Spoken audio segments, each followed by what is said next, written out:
¿Qué tal, amigos y amigas? Bienvenidos todos a una nueva edición de Tónica Replicante.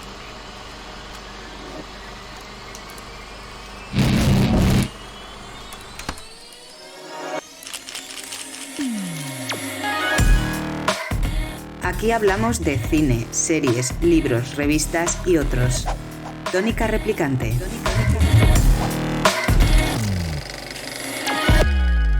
Querido Beto Zúñiga, ¿cómo estás? Como siempre, muy contento, carnal, de compartir este espacio contigo y toda la gente que nos acompaña. Oye, una cosita antes de empezar. ¿Qué tal con Wim Wenders? ¿Se acordaba de ti?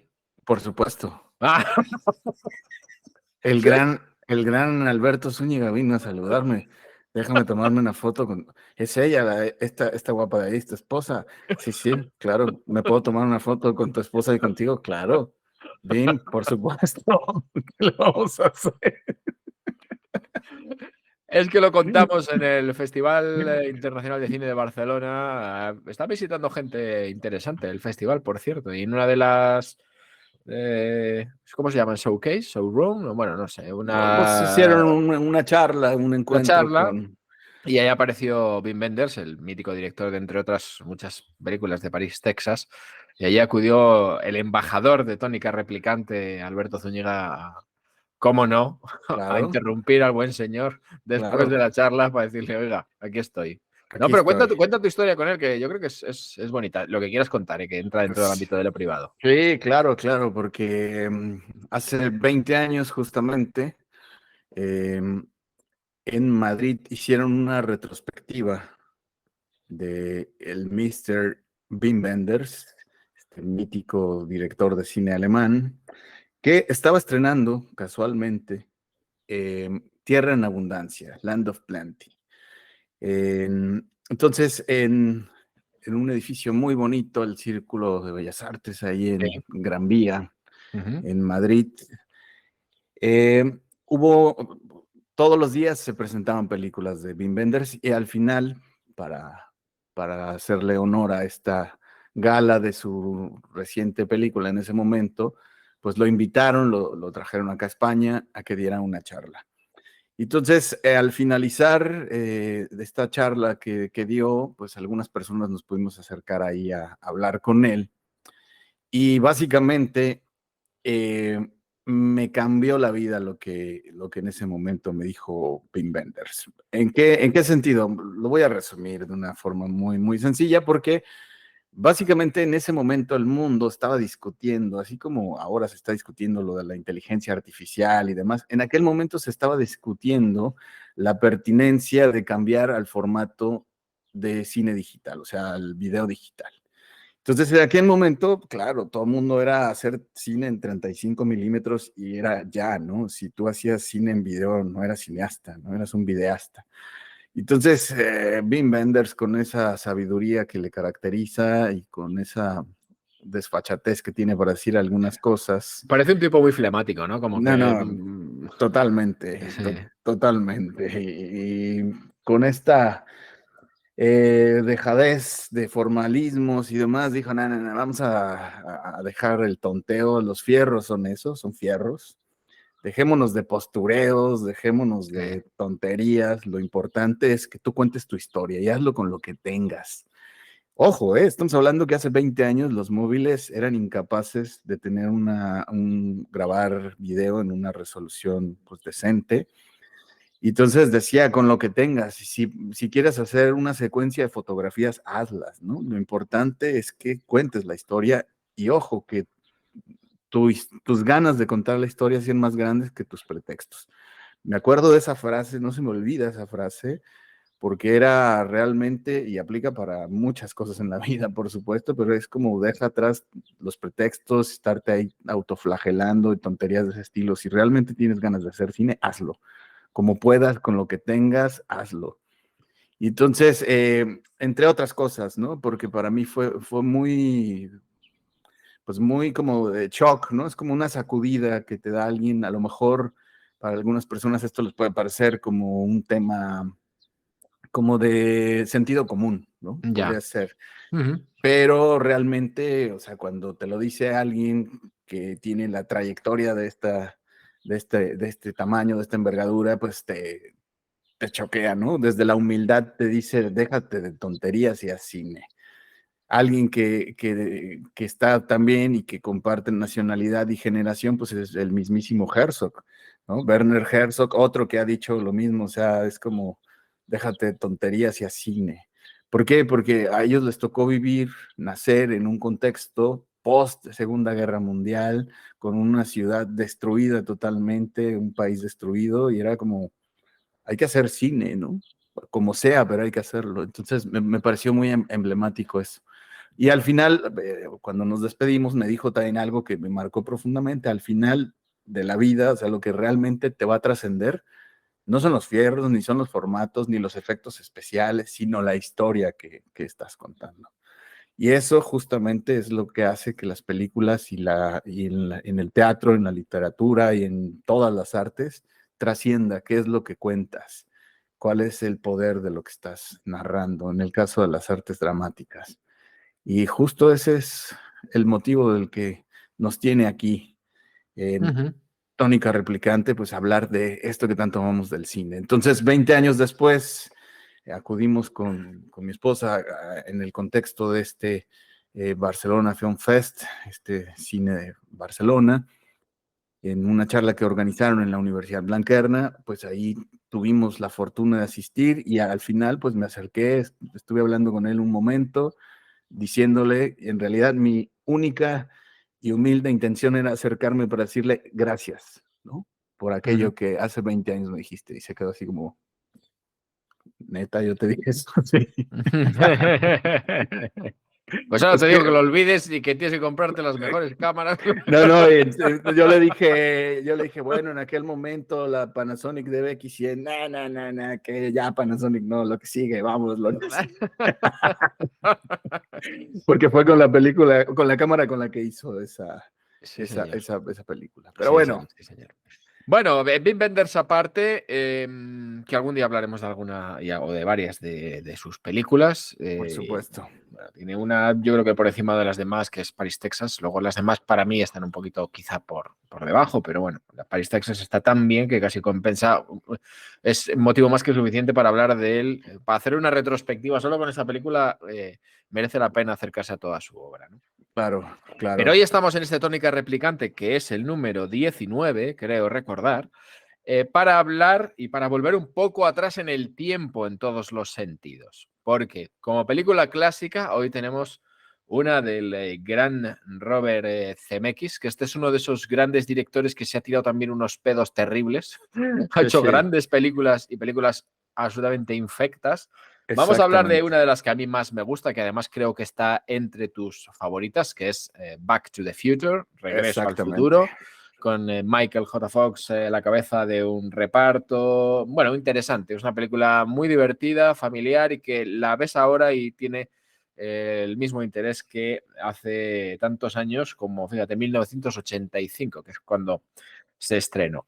Vamos a hablar de una serie también que tiene que ver con los viajes espaciotemporales, que se llama Kindred, que está de máxima actualidad, que es de una plataforma que se llama Hulu en Estados Unidos, que aquí se incorpora en España a otras plataformas porque Hulu no está, pero quizá un día vamos a hablar de estas plataformas audiovisuales, porque nos centramos mucho en Netflix y en Disney Plus, pero hay otras muchas en Estados Unidos sobre todo, ¿vale? De que generan contenidos tan interesantes como este Kindred. Y también vamos a hablar de la película actual, que es una película de Guy Ritchie, que también es perfectamente capaz de hacer una película fantástica y una película horrible en el mismo año, incluso, y que es una película que es muy reciente, que se llama El Gran Engaño, Operación Fortuna, en fin, de varias maneras se ha llamado.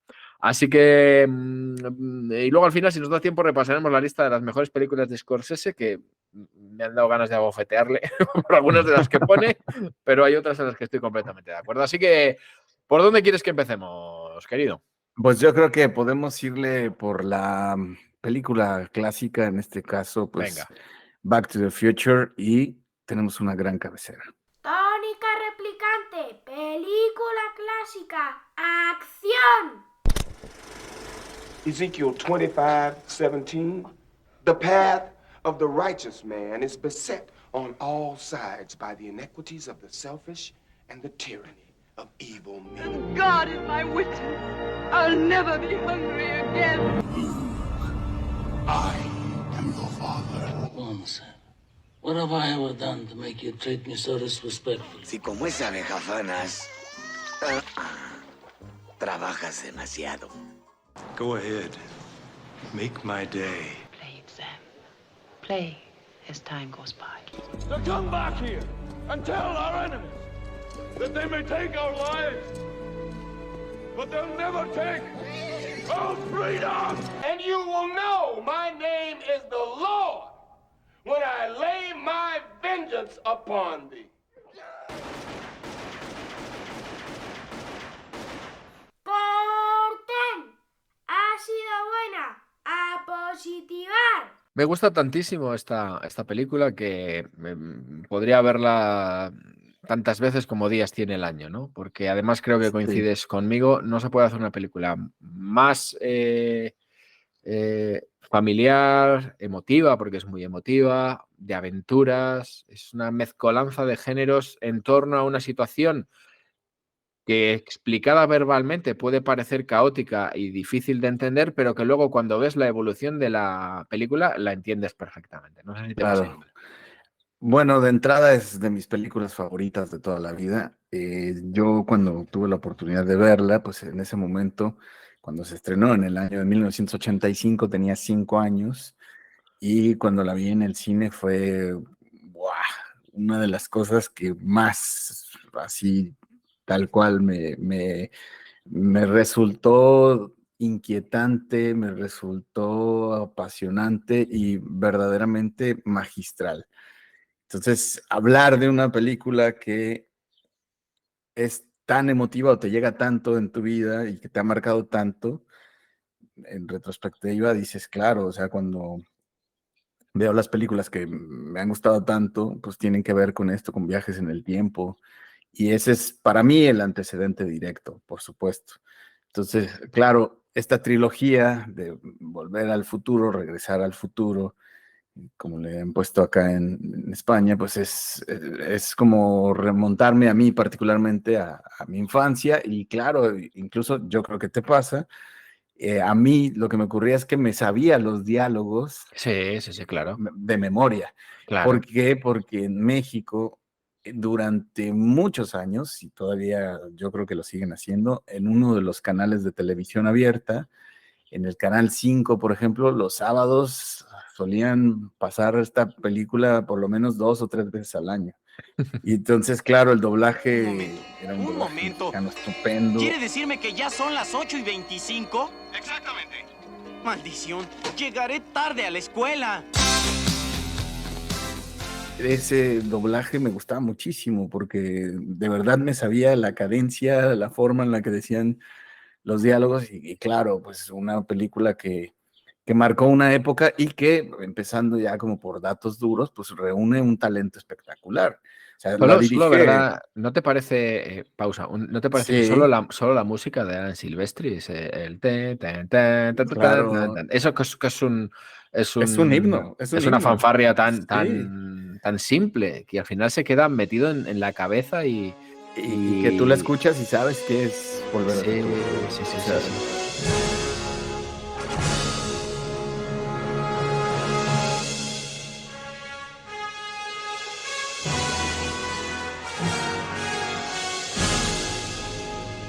es que es como lo hemos dicho en otros momentos, ¿no? Carros de Fuego, por ejemplo. Sí, Star Wars. Star Wars y El Padrino. Superman, El y Padrino, Superman. Cinema Paradiso. Cinema Paradiso. O sea, hay cualquier cantidad de películas que no les puedes quitar de ninguna manera eso, porque está ahí en su ADN de la película. Y si se lo quitas, dejarían de ser ellas.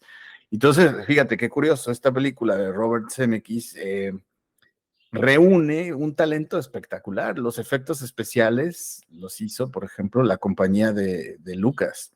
O sea, esta compañía de Lucas que cerró después de un tiempo. O sea, cuando Lucas hace Star Wars, funda 3 departamentos, ¿no? Que se convierten como en 3 grandes empresas.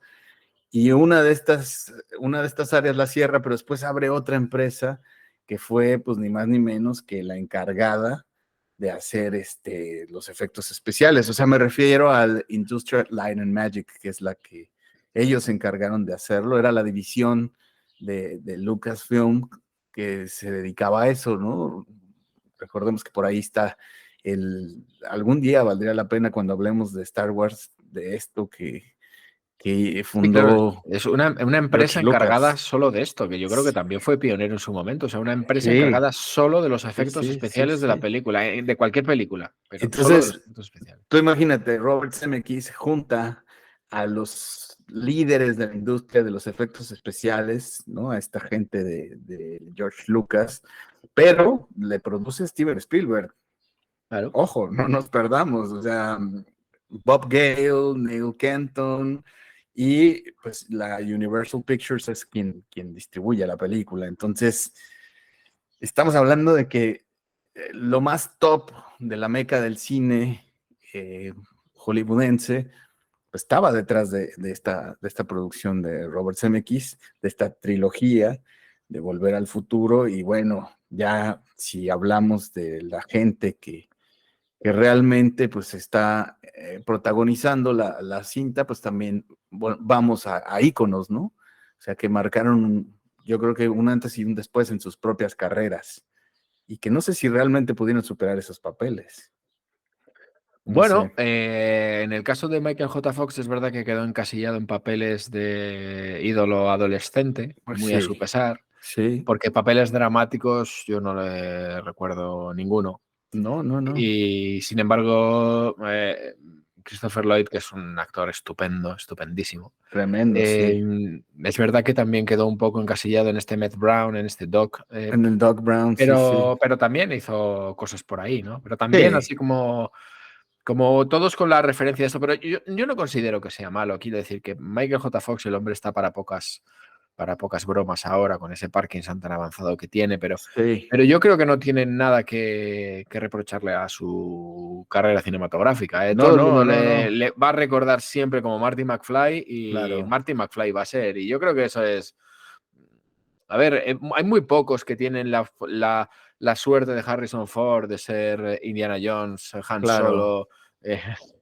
¿sabes? O sea, encasillar papeles tan buenos, con tanto empaque en una carrera cinematográfica, ¿no? Hay muchos actores que quedan encajados. Tom Cruise también es un tipo que te puede gustar más o menos, pero que tiene un montón de papeles icónicos también a sus espaldas, ¿no?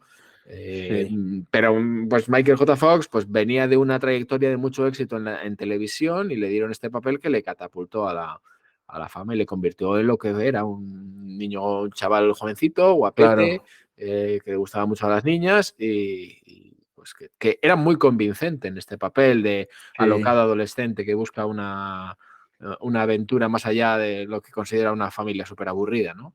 Claro. Y mire si la consigue la aventura. Y lo logra, y lo hace muy bien. Pero bueno, pues para las nuevas generaciones que no saben de qué trata, pues si yo te preguntara de qué trata Regreso al Futuro, Volver al Futuro, ¿qué nos dirías? Pues fíjate, es lo que te estaba comentando antes. Si yo me tengo que poner a explicarte de lo que va a Regreso al Futuro, probablemente me líe. Y a lo mejor el que no la haya visto y me esté escuchando dice, no me he enterado absolutamente de nada. Claro. Pero lo bueno de la dirección de Zemeckis y del guión que tiene esta película es que por muy enrevesado que pueda parecer que yo te lo explique, lo vas entendiendo perfectamente. Claro.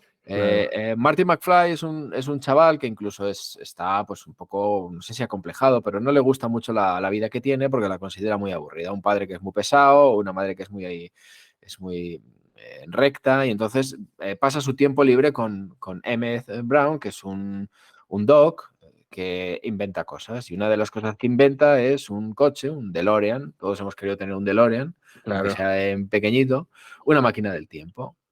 Todo apunta a que nada va a ser nada más que un pasatiempo, pero resulta que la máquina del tiempo funciona y para conseguir solucionar un gran problema, que no lo vamos a decir, pues se tiene que meter Marty en esa máquina del tiempo y ir hacia atrás. Y bueno, le pasa una serie de cosas como que conoce a sus padres antes de que ellos se conozcan.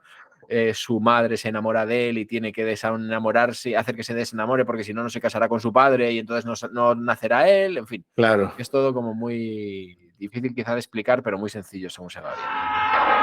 Now, he's got to make his mother and father fall in love. For crying out loud, I haven't even been born yet. And only Dr. Brown can help him get back to the future. Are you telling me that this sucker is nuclear? Precisely. Michael J. Fox. Whoa, this is heavy. Christopher Lloyd. There's that word again, heavy. Why are things so heavy in the future? Is there a problem with the Earth's gravitational pull? Back to the future. Claro, entonces esto, pues, ¿qué es lo que hace? Que provoque un final abierto. ¿Para qué?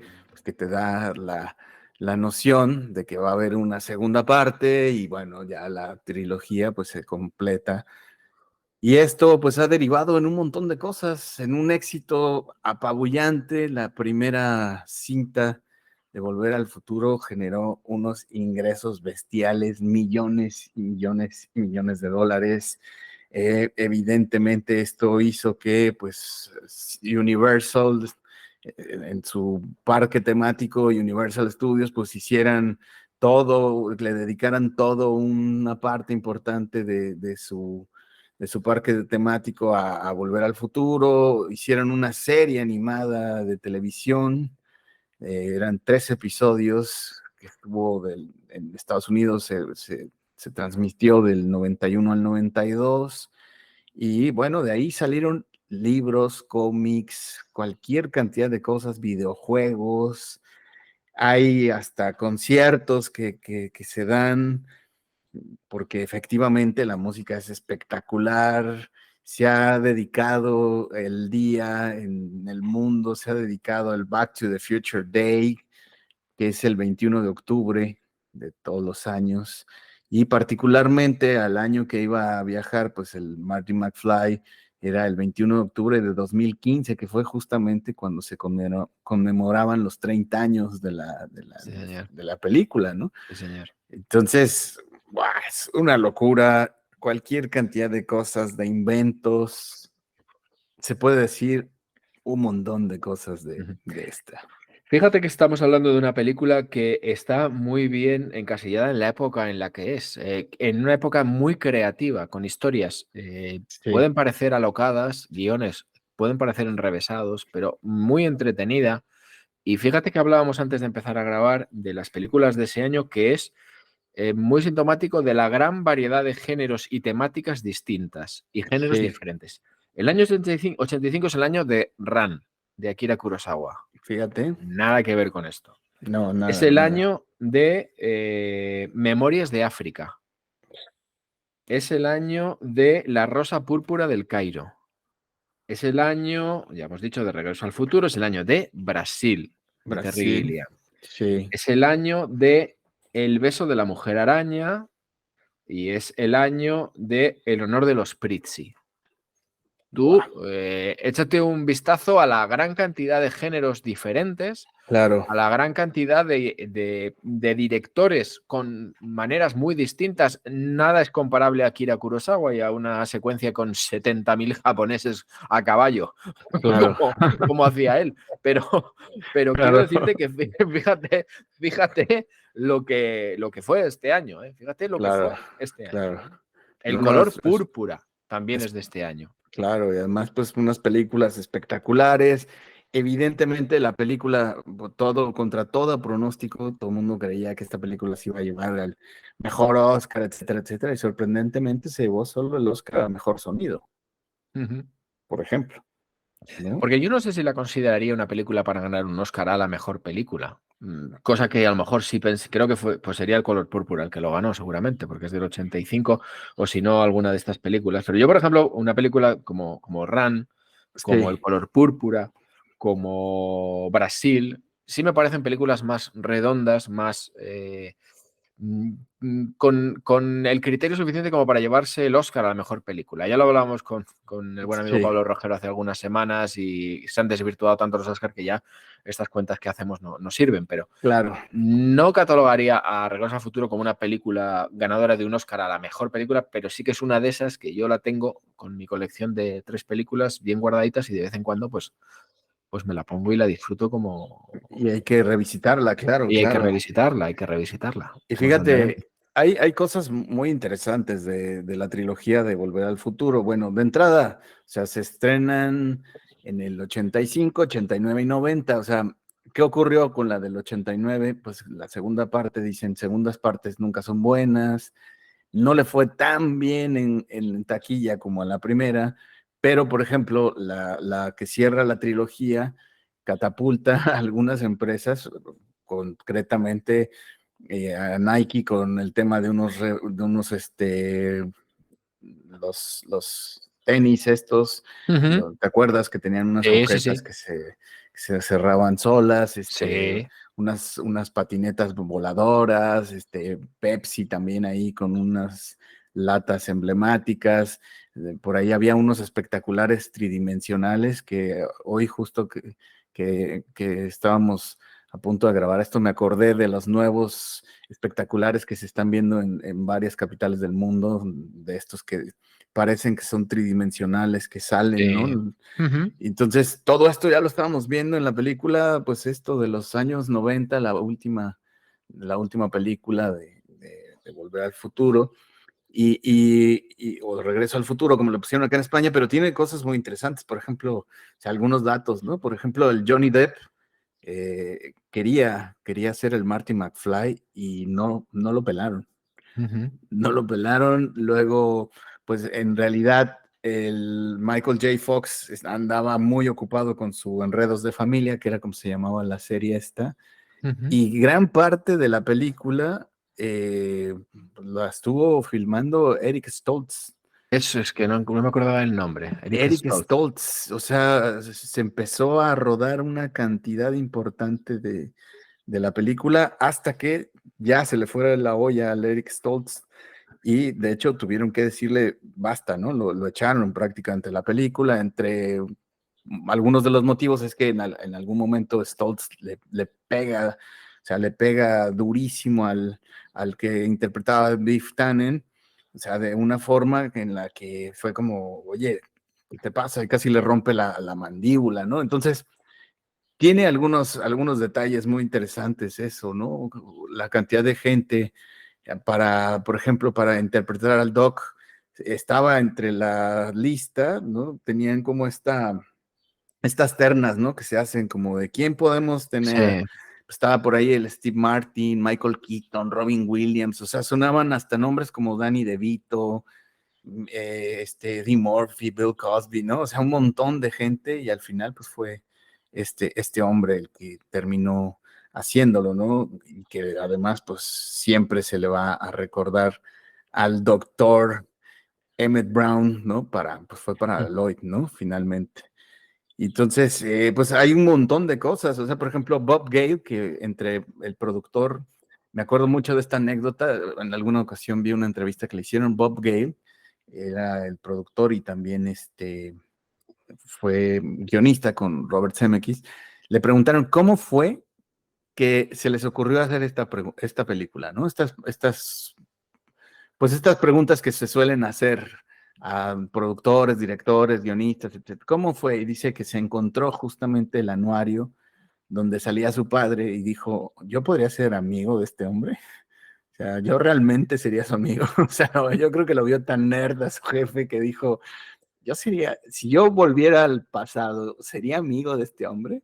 Claro. Solo por la forma, ¿no? Entonces, en fin, pues es una película que, como tú lo decías, reúne suspenso, reúne comedia, reúne pues aventuras, muchos géneros están ahí y yo creo que eso es lo que hace que realmente sea una película que cautiva, que volviendo a lo que me preguntaste hace rato y que dijo el Wim Wenders, pues ahí nos olvidamos de la técnica, de los efectos especiales y la historia es la que nos sigue cautivando. Claro.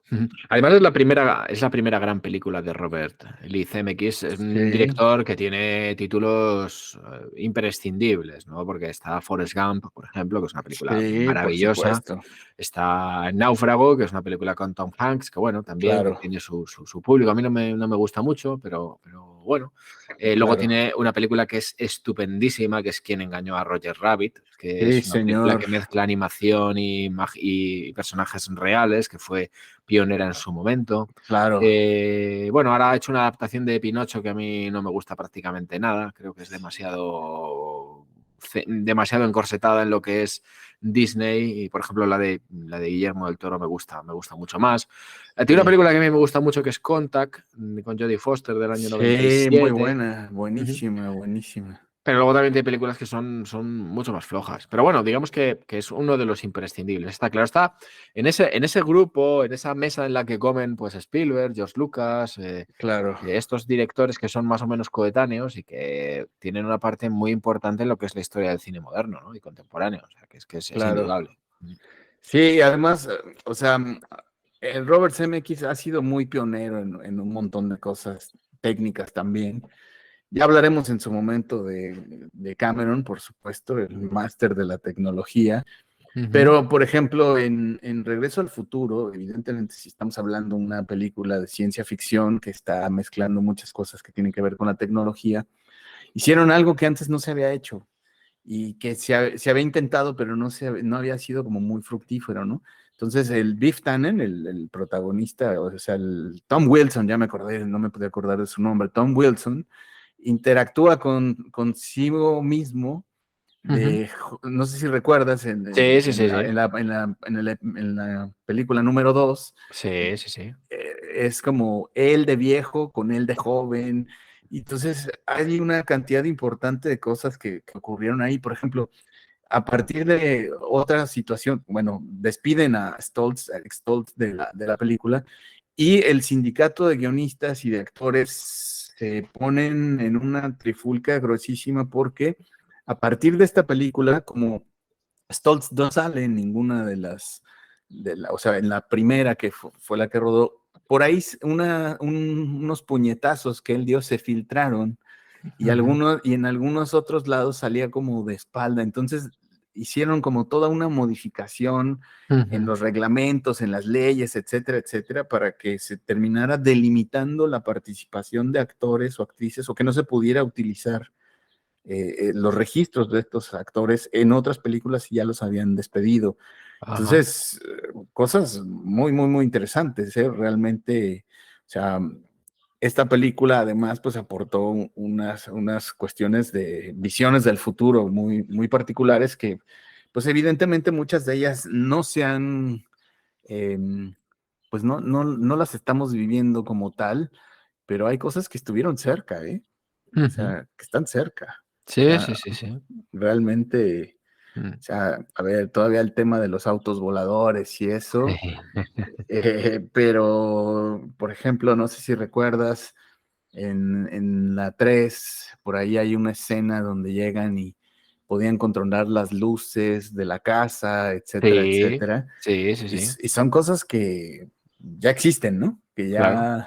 y que en algún momento el Robert Zemeckis pues fue pionero, ¿no? En ese sentido.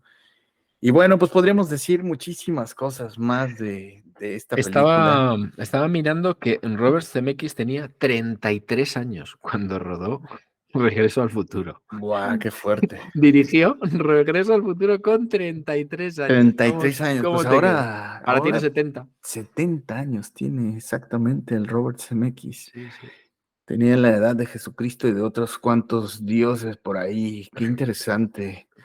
Y no sé, pues hay muchas cosas realmente que yo creo que difícil que logre superar alguna película como esta, que ha generado pues todo dentro de la pop culture, ¿no? De la cultura pop, pues ha generado cualquier cantidad de guiños, de detalles, de homenajes. O sea, el DeLorean ha sido mítico. Y pues esto evidentemente es un subgénero, ya ha habido todo un subgénero dentro de la ciencia ficción, de lo que tiene que ver con viajes en el tiempo. Eso está clarísimo, ¿no?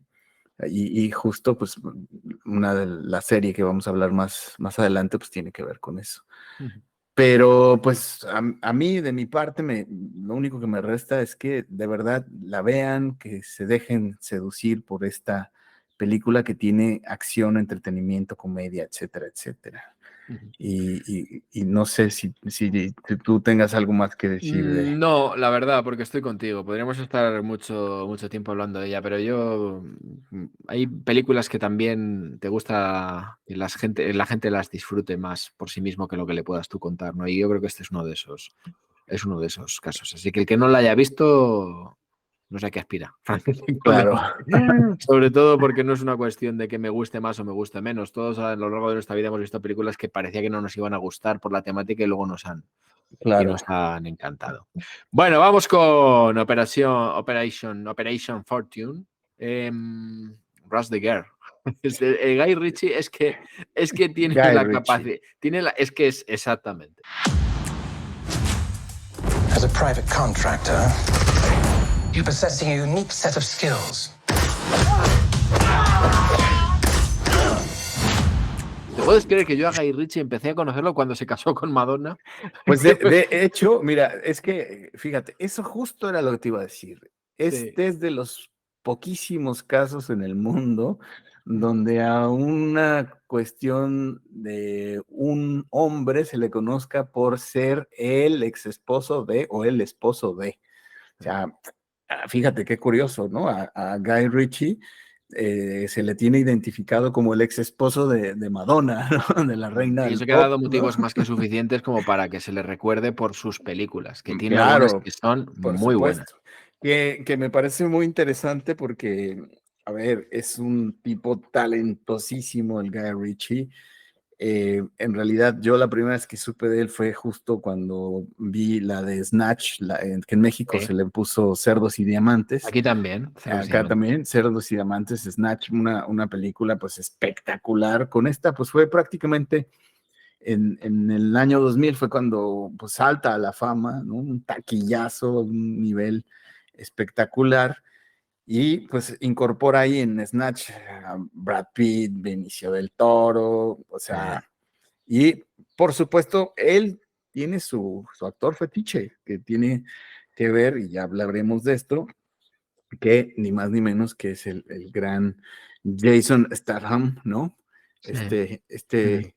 Pues británico, el Jason Statham, que es un gran actor que lo acompaña desde su debut con su primer largometraje, que por cierto está en Prime disponible, que es de 1998, que se llama Lock, Stock and Two Smoking Barrels. Es impresionante también ese primer largometraje. Lo primero que hay que decir de Guy Ritchie es que es un gamberro.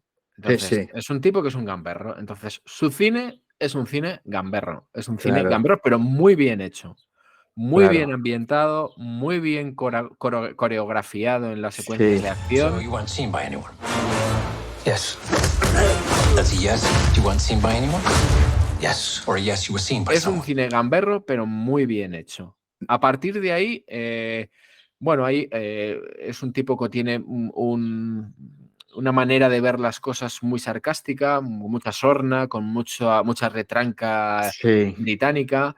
Entonces, es verdad que muchos de sus personajes están cortados por el mismo patrón. Cuando tú estás viendo esta Operación Fortuna y ves el personaje de Hugh Grant, dices, bueno, este personaje yo ya lo he visto en varias películas de Guy Ritchie, ¿no? Pero aún así te sigue llamando la atención y te sigue animando a ver sus películas, ¿no? Sí. Por eso yo cuando te propuse que viéramos esta película, me parecía que era una buena manera de resumir la filmografía de Guy Ritchie. No es su mejor película, creo que tiene alguna mejor. No, por supuesto que no es la mejor. Pero yo creo que reúne los elementos de género Guy Ritchie, perdónenme la expresión, pero Claro.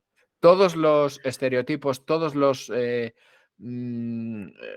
aspectos que caracterizan una película de Guy Ritchie están en esta. Y además es que es así, tú sabes que esta película es de Guy Ritchie solo con verla. Si no te dicen quién es el director, a los 20 minutos ya sabes, es de este tío seguro, ¿no? Claro, porque además tiene como esto que ha ido marcando como sello característico, estas imágenes que van como muy abruptas, cortes muy abruptos, esta mezcla, o sea, a ver, esta película, Operación Fortuna o Operación Fortune, es muy peculiar la forma, la secuencia con la que abre la película, cómo va mezclando los pasos de uno de sus protagonistas con lo que está ocurriendo, más la música. Todo mediante un montaje rítmico, que es como se llama, que es espectacular. Y entonces, cuando son las secuencias también de violencia, sabes que es el sello de Guy Ritchie. O sea, no hay más. Lo ves y dices, claro, esto es Guy Ritchie. O tiene toda la influencia de alguien como Guy Ritchie, definitivamente. Y eso que es un director que siempre suele tirar hacia el mismo tipo de argumentos de sus películas, salvo algunas cosas como, por ejemplo, Aladdin, que yo creo que fue un encargo de Will Smith que salió un poco mal. Sí. Pero The Gentleman es una película también que tiene que ver con la mafia y todos sus intríngulis. Claro, Despierta la furia, que es más reciente. Rock and Roll, claro. Sí, ahora está pendiente de estreno de Covenant, que es una con Jake Gyllenhaal, que también está a punto de estrenarse también, que tiene que ver es una película bélica y a ver qué tal, ¿no? Pero es verdad que bueno, digamos que tiene una marcada manera de ver la violencia sobre todo. Por ejemplo, las dos películas de Sherlock Holmes a mí me gustan muchísimo. Son espectaculares y además... Sí, con una ambientación increíble. Era justo eso lo que te iba a decir, el diseño de arte es espectacular y la dirección que hace sobre Robert Downey Jr. y Jude Law es impresionante. El Robert Downey Jr. como Sherlock y Jude Law como el Dr. Watson, de verdad, a mí esas dos películas que hizo con ellos me gustó muchísimo, me gustaron muchísimo. Entonces, fíjate, hay un dato de esas películas, dicen por ahí, se estima que humildemente solo él ganó le pagaron como por hacer estas dos películas como $13.5 millones. Probablemente. Así como tranquilamente, ¿no? Creo que la tercera está en producción ya o se está rodando. Ah, sí. Sí, sería... Creo haberlo leído por ahí. ¿No? Sería espectacular.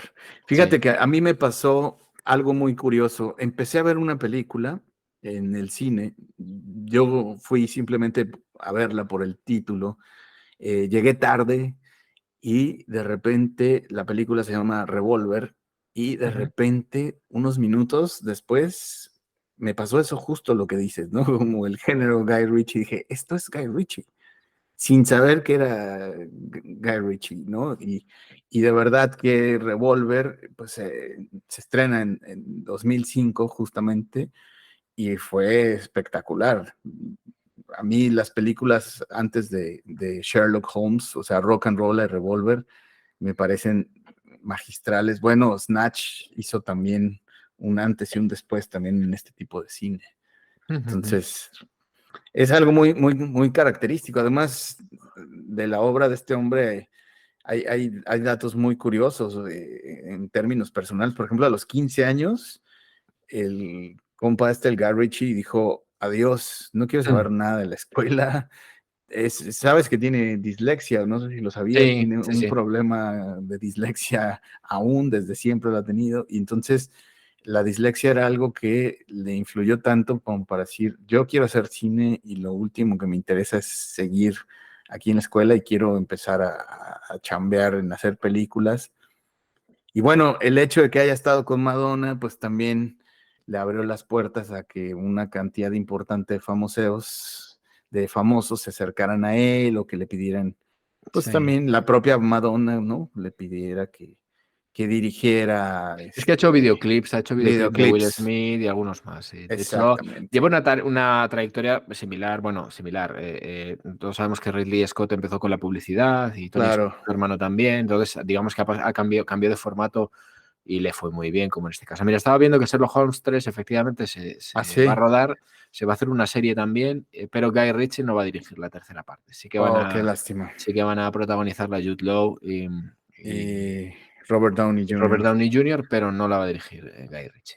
Qué lástima, porque de verdad es un gran director. Estamos esperando de todos modos en este año, ya la mencionabas tú, en este 2023 ya debe estar por salir en salas. The Covenant se llama. Entonces, pues es muy alentador que hayan dos películas el mismo año de Guy Ritchie, que además esta del Gran Engaño, o la Operación Fortuna, o como le quieran denominar, se tuvo que atrasar. Eso es un dato también importante, porque uno de los malos, ¿no?, de la película, pues tenía que ver con el tema de ser ucraniano, y justo la película se iba a lanzar cuando empezó el conflicto con Ucrania, la guerra de Rusia con Ucrania, que pues sigue todavía vigente hasta nuestros días, y entonces a los estudios, ojo, aquí está implicado Miramax y está implicado un montón de gente que dijeron, no podemos estrenar esta, vamos a esperar. Pero algo que me parece muy interesante, a pesar de que se ha ido, o sea, se ha ido postergando, se fue postergando el estreno de esta película, porque realmente pues esto estaba programado para el año pasado, en enero del año pasado, pues nada, fue como ya estuvo, no hay que hacerlo, estábamos también en temas de pandemia, etcétera, etcétera, pero el estudio no quería como que se les asociara a ellos con que estaban señalando a los ucranianos como los malos. Claro. Joder, qué enrevesado, de verdad. Yo estas cosas no... En fin, bueno. Que no hemos dado el argumento. ¿De qué trata? Sí, ¿de qué desastre. trata A ver, Operación Fortuna? Un agente del MI6 muy particular, que es Orson Fortune, que es Jason Statham, y su equipo reclutan a una de las estrellas de cine más importantes de Hollywood, que está interpretado fantásticamente bien por Josh Hartnett, que hace de tonto de baba absoluto. O sea, es el modelo de actor de Hollywood tipo, o sea, con una limitación de la capacidad neuronal absolutamente terrorífica. Pero una cartera llena de millones. Pero una cartera llena para que los ayude a estos agentes del MI6 en una misión que tiene que, digamos, acercarles a unos mafiosos que están traficando con nuevas tecnologías de armas mortales súper terroríficas, ¿vale? O sea, es una película que mezcla como cosas de James Bond, pero con el superagente 86, porque es todo como muy caótico. ¿Sabes? Y el multimillonario Greg Simmons, que es Hugh Grant, que está estupendo en la película, además en versión original es graciosísimo, pues digamos que es un poco el mecenas de la operación, esta que al final, bueno, ya no lo voy a contar, pero digamos que se involucra también en la investigación al final, ¿no? Claro. Y hablando un poco de lo que me pareció a mí particularmente la película, luego nos das tu opinión, a mí me gusta mucho el inicio, como has comentado antes, ese arranque con Cary Elwes, que hacía 1000 años yo que no le veía en ninguna película, La Princesa Prometida, el gran protagonista de La Princesa Prometida y de Top Secret, algunas más. Bueno, me parece un inicio muy prometedor de la película. Una primera media hora muy prometedora, pero luego se me cae un poco. Sí. Y es un poco lo que... Siempre manteniendo el interés de una película de Guy Ritchie, con las escenas de acción, ya te digo, con los personajes muy bien definidos. El personaje de Aubrey Plaza me gusta mucho, que es la actriz protagonista. Bueno, pues está muy bien. O sea, cumple, yo creo que a nivel de género es una película que cumple muy bien con los arquetipos de los personajes, y algo que me gusta mucho de las pelis de Guy Ritchie es que, a ver, son películas corales, entonces te va proponiendo siempre una cantidad importante de personajes que no desmerecen en cuanto al peso, en la forma en la que están relacionadas con el conflicto o la forma en la que se va a resolver la película, y eso es una parte también característico del sello del cine de Guy Ritchie. O sea, son muchos personajes, películas corales, y efectivamente la primera hora va fluyendo muy bien, pero llega un momento en que dices, ya está, ¿no? Incluso el desenlace y algunos guiños que propone por ahí, pues ya me parecen como fuera de lugar, como ya termina, ¿no? O sea, hay como 2 o 3 momentos en que dije, ya aquí va a terminar la película, y seguía. Entonces, no es lo mejor de Guy Ritchie, pero pues para un domingo que no tengas absolutamente nada que hacer, creo que está bastante recomendable. Pues ahí lo dejamos. Vamos con la serie, que acabo de descubrir que ha sido cancelada después de la primera temporada. No lo había visto yo. De hecho, esta es otra al hilo de Regreso al Futuro. Bueno, hoy planteamos a nuestros escuchantes que vean, porque yo creo que merece la pena, ¿eh? Sí. Es verdad que le pasa un poco como esta película que acabamos de hablar, que va de muy impactante, se va diluyendo un poco y yo creo que no termina de explotar las posibilidades que le ofrece la historia desde el principio, ¿vale? Que quizás sea lo que haya hecho que la cancelen. Estamos hablando de Kindred, que aquí en España se ha traducido como parentesco, pero yo no sé si está bien traducido o no. Pues es muy curioso que le hayan puesto así, pero en realidad en Latinoamérica le pusieron Kindred y le pusieron algo así como tradición y raíces, o raíces, y no recuerdo cómo fue que le pusieron dos palabras, era raíces y algo. Pero bueno, acá le pusieron parentesco, efectivamente.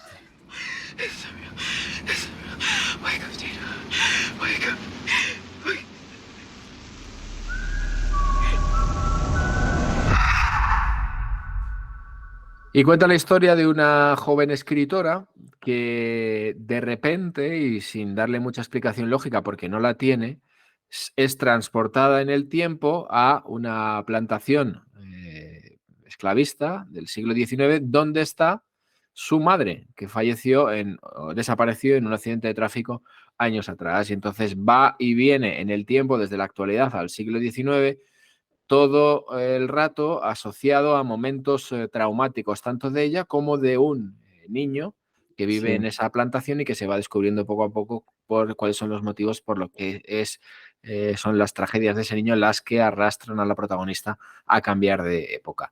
A lo que me refería, me parece una idea estupenda, pero yo creo que se queda un poco y como que no la han terminado de explotar. No sé qué te parece.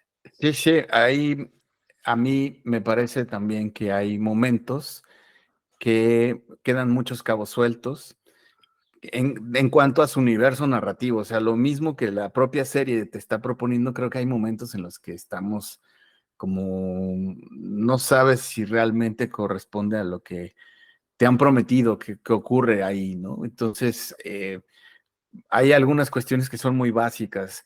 ¿Por qué, por ejemplo, que no te explican?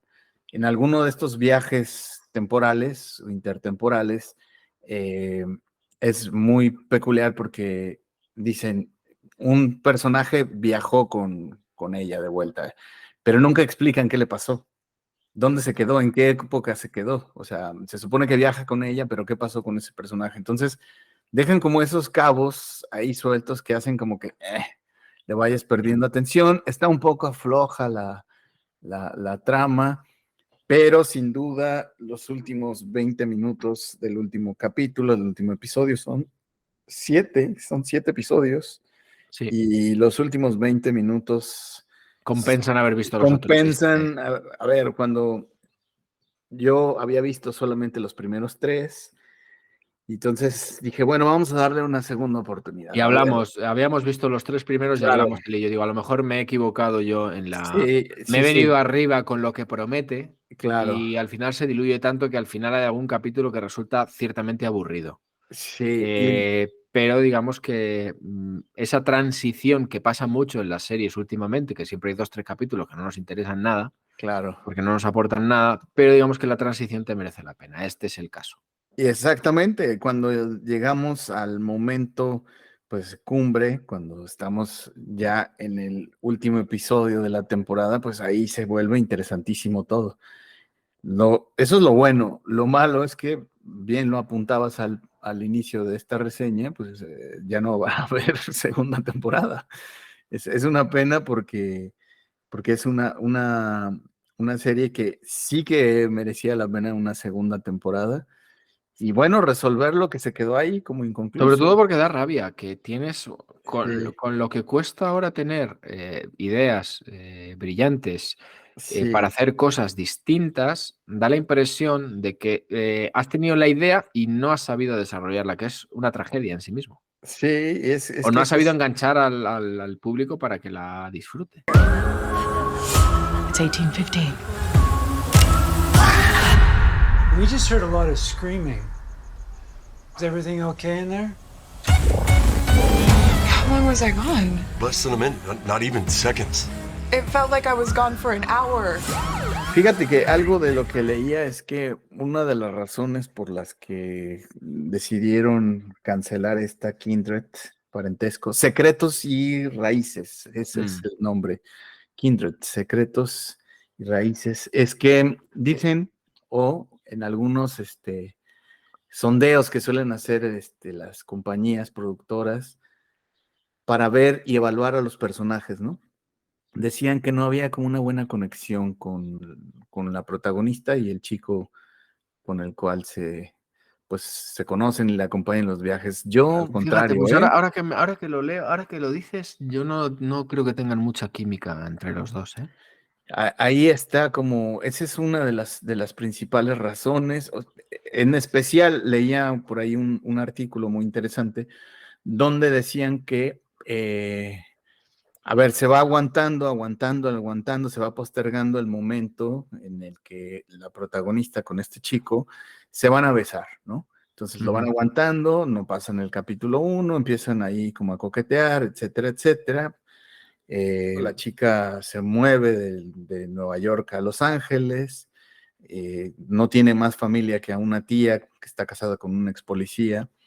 Y entonces, en algún momento, hasta parece que es como el episodio 5, me parece, o 6, no lo recuerdo exactamente, es cuando llega el momento en que por fin se rompe esa parte, ¿no? Esta tensión sexual no resuelta. No hemos dicho que ella es afroamericana y él es blanco, que espero que no tenga que ver con eso la supuesta falta de química, porque yo particularmente no la asocio a eso especialmente. Creo que los dos directamente no casan, no empastan.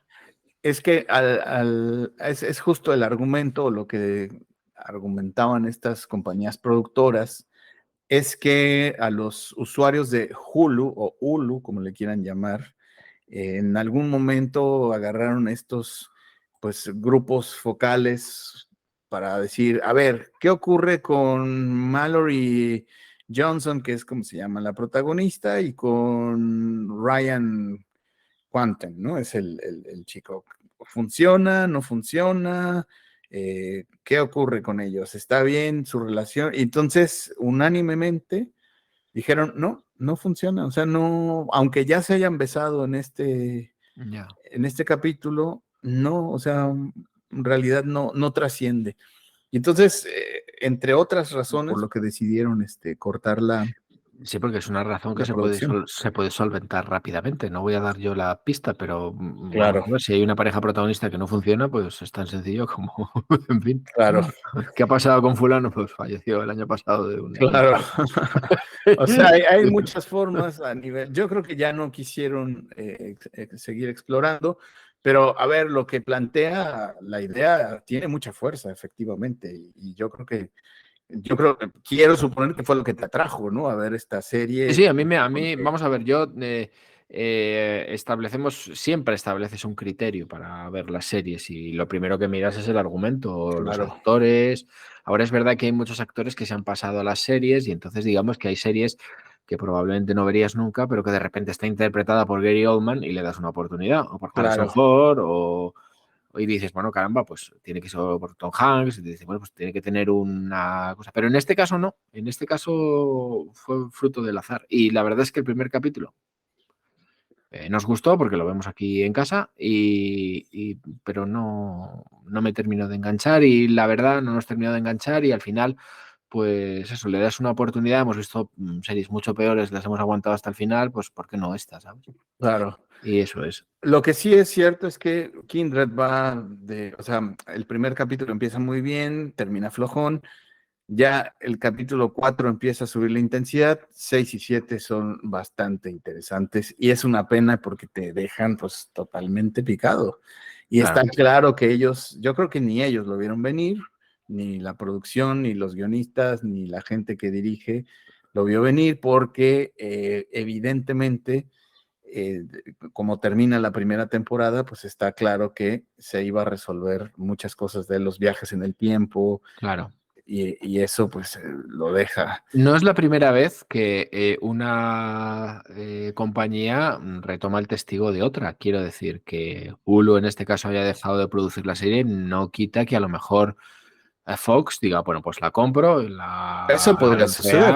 y Claro. la hago. Ha habido ejemplos, ahora mismo no recuerdo ninguno en concreto, pero sí ha habido ejemplos de series que han desaparecido de plataformas, Sí. que las han comprado otras y las han reflotado, con más o menos éxito, pero que las han reflotado. Oye, Claro. puede ser una opción. Puede ser Pues una puede ser una opción, pues además esta serie está basada en un libro Ujú. y bueno, al parecer, yo no tengo ni idea de la novela de Octavia Butler, es como se llama la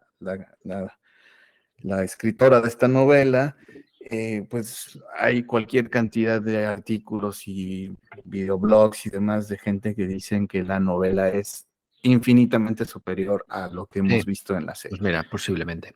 Pero mira, son capítulos de 40 minutos, son 7 capítulos de 40 minutos, son pues, 360 minutos que no van a ninguna parte, ¿sabes? Claro. Hay películas que duran eso. Claro. Y que son mucho peores. Y mira, eso te iba a decir, algo que te iba a decir es que esta serie se pudo haber resuelto bien en una película. En una película, ¿verdad?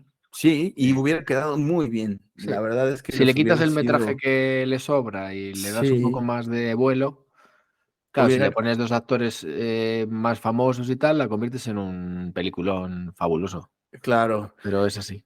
Y bueno, pues ahí además recordemos que no es la única película que trata esto de los viajes en el tiempo. Había justamente una serie de televisión mítica que no sé cómo le hayan puesto acá en España, pero en México, en Latinoamérica, le pusieron Viajeros en el Tiempo.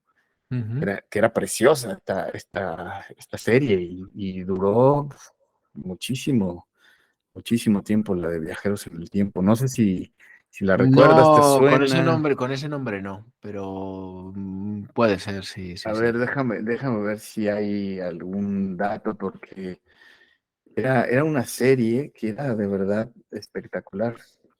¿Pero qué hablamos? ¿De 80s, 90s, 2000s? De los 90s, sí, era una serie de los 90s, más o menos, Viajeros en el Tiempo. ¿Cómo se llamaba este cuate? Estoy ahorita un poco como, a ver si la encuentro, la Eso que te serie. pasa que luego no puedes dormir, ¿no? Si no, Sí, es que si no, a mí me pasa igual. me voy a, ¿sabes? Como esta Mira, parte. mientras tanto voy a ir buscando para Sí, terminar la lista de las 15 películas, las 15 mejores películas de todos los tiempos según Martin Scorsese. Claro, a Lo ver, ha venga. publicado el periódico digital expansión.com en una de estas listas que, bueno, pueden ser verdad o no, ¿sabes? Pero vamos, me pegan. Sí, Me pegan, a ver, me pegan. a ver, ¿cuáles Me son? pegan. Mira, bueno, empezamos con Vértigo. Bueno. Alfred Hitchcock, 1958, la hemos visto aquí. Sí. Parece que tiene su lógica, que pueda llegarle a gustar. Centauros del Desierto, de John Ford, The Searchers, una película fantástica. Yo no sé cómo se llamó en Latinoamérica, porque Centauros del Desierto, vaya tela de nombre que le pusieron aquí. Ya. Pero es una película que está entre mis favoritas. De hecho, estamos tardando mucho en hablar de ella y ya te la propondré para que la comentemos, porque esta, en cuanto a estilo, en cuanto a composición de planos, en cuanto a muchos colores, a mí me parece una maravilla de John Ford. Sí. También Salvatore Giuliano, que esta no la he visto. Empezamos con las películas italianas. No, esta no la he visto. El río de Jean Renoir, que no la he visto tampoco. Sí. Está disponible en Filmin, mira. Mira. Las zapatillas rojas, que es una película de ballet, de Michael Powell y Emmerich Pressburger. Es una película de 1948. El Paisa, que es una película de Roberto Rossellini, o realismo, ya sabes, de Italia, avance de las tropas italianas en Italia, Segunda Guerra Mundial, ¿vale? Roberto, ¿cómo no iba a estar? La influencia italiana de Scorsese, pues ahí está, ¿no? Ya llevamos varias. Ordet, que es una de estas películas que a ti te encantan y me parecen horribles, que son las del Karl Theodor Dreyer, que debería... Yo no he visto un señor que haga planos más largos y aburridos que este hombre, pero ahí está, tiene su público, parece ser. De 1955. Yo entiendo que para uno que quiere analizar, que quiere dirigir, que quiere explorar todas las técnicas narrativas posibles, este señor, pues hay que verlo, ¿no? A mí particularmente hace mucho tiempo que dejó de interesarme este tipo de cine, las cosas como son. Que si un día tenemos que analizarla, la analizamos. Claro. Pero soy capaz de verla, incluso, otra vez. Vivir, película de Akira Kurosawa, mira que hablábamos antes de Akira Kurosawa. El Gato Pardo. El Gato Pardo es una maravilla, de Luchino Visconti. Sí, señor. Además tiene una versión como de 5 o 6 horas que la tuve la oportunidad de ver. Me encanta, El Gato Pardo me encanta. Ahora también es durilla por la longitud más que por lo que cuenta. Claro. Y luego está Diario de un cura rural, que es de Robert Bresson. Está también Ciudadano Kane, como no. Claro. Orson Welles. Orson Welles, claro. Y está Fellini 8,5. ¡Guau! ¡Qué grande! ¡Qué grande! ¡Qué locura! Es una grandísima película. No es mi favorita de Fellini, ya hablaremos algún día de Fellini también, pero es una película que hay que ver. Y, por supuesto, 2001, Una Odisea del Espacio. Claro. Que también estamos tardando mucho en hablar de ella, porque esta de 2001, hablabas de los efectos digitales, ¿qué no hubiera hecho Kubrick si hubiera tenido una empresa como Light and Magic a su disposición? Claro. A lo mejor no le hubiera hecho ni caso, porque como se lo tenía que hacer todo él. Como él lo quería hacer todo. Y además, hacer... ¿para qué quería Lucas si tenía la NASA ahí apoyándole para... Claro. Ojo, con uno de los lentes que modificó junto con científicos de la NASA para que lograran lo que él estaba buscando. Era tan obsesivo. Bueno, ya hablaremos del gran Kubrick. Del gran Kubrick, sí señor, que sabes que es una de mis debilidades. Pero bueno, estas son las películas, las 15 películas de Scorsese. Bueno, hay de todo un poco. Me extraña que no tome como referencia a sus amigos, a Coppola, a Spielberg, a Lucas, pero a lo mejor ha tirado por el cine más clásico que quizá que el menos actual, ¿no? Claro, actual, claro. ¿no? Sí.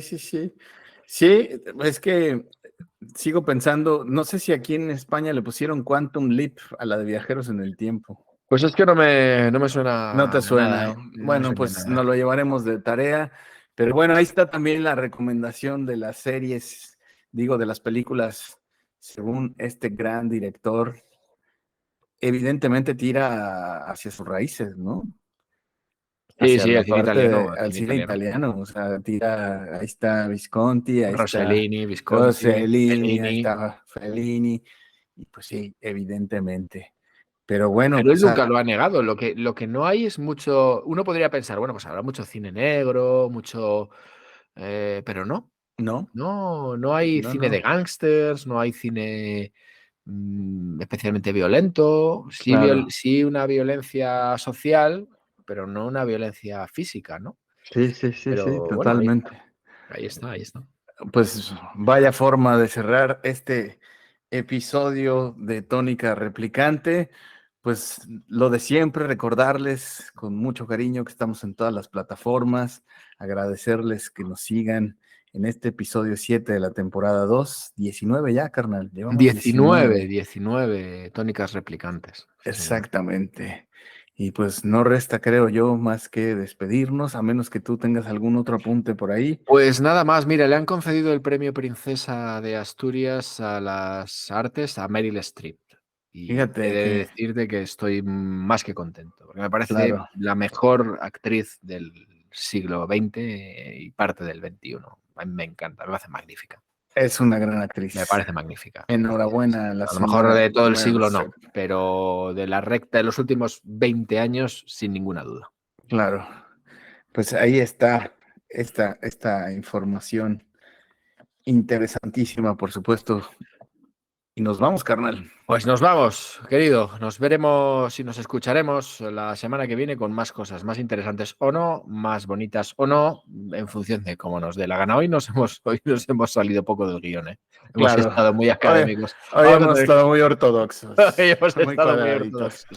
Sí, habrá que darle una vuelta para la semana que viene porque es un mejor. Claro. Un abrazote, querido. Gracias. Chao a todo el mundo. Hasta pronto.